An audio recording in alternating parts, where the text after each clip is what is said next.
one of the things, we talk a lot about philanthropy at the Community Foundation, and that's just a fancy word for saying, let's do something good in our community.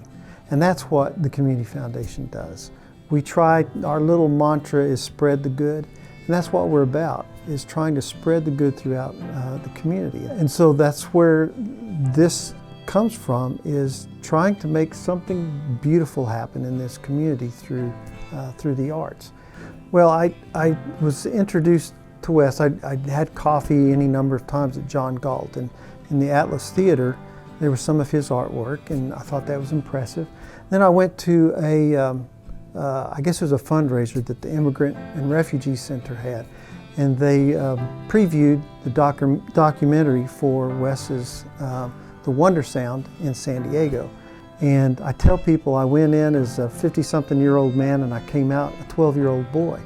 I was amazed at just the incredible artistry, the imagination.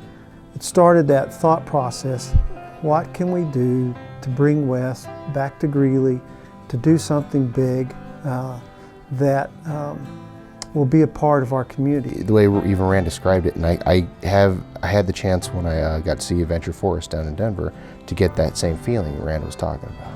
It's, even though you're an adult, when you get to go there, it's like this amazing wonder that's around you, and you're just excited and you feel like a little kid and you're exploring. I met with Matt a few times, and they were wanting to replace the downtown Lincoln Library, which had been raised to make room for the Doubletree Hotel. So we didn't have a downtown library. Downtown library was a busy place, and a lot of people in that part of town used that library. It was a major part of the community, and we didn't have it in that form that we had before. So the library district started looking for another building. They ended up purchasing the old Greeley Tribune building, which is huge, immense, and they closed on it, and that became the building that we were looking at for the art installation, to be a part of what's more than just a library. It's going to be a library and innovation center, and it's going to be called the LINC, Library and Innovation Center. So the beautiful part about getting to do an installation for me is that it's like rooted in the ground where they live.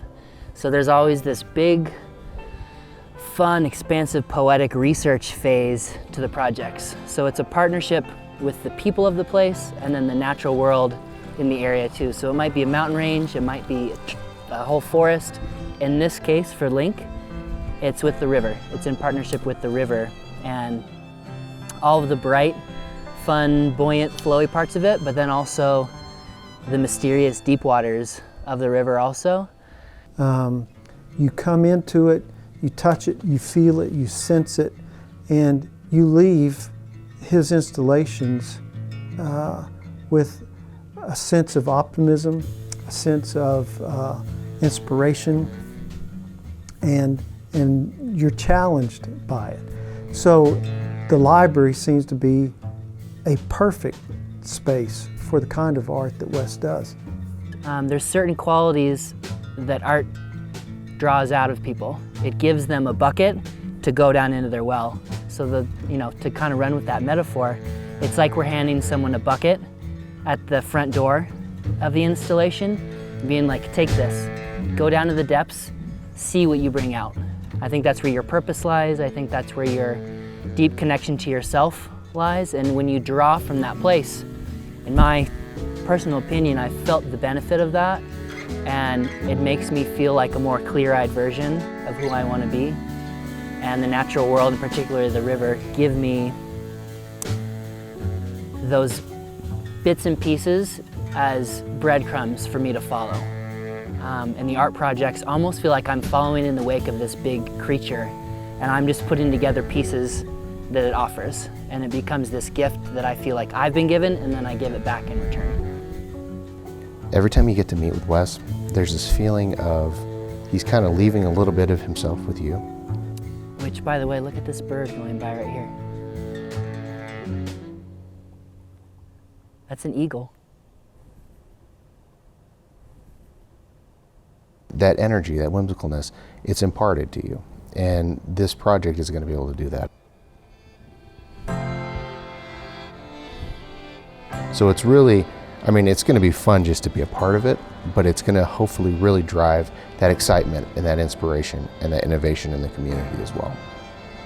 This art installation, I think, is going to be one of those things that it's going to inspire our children and our grandchildren and their children as they come into this library, find this space, and find those things that they didn't know were around them, that were inside them, that were available to them. That connection, and even looking at the word remembering, like you can be dismembered, which means your arms and legs are torn off of you, and to remember is to put your body back together.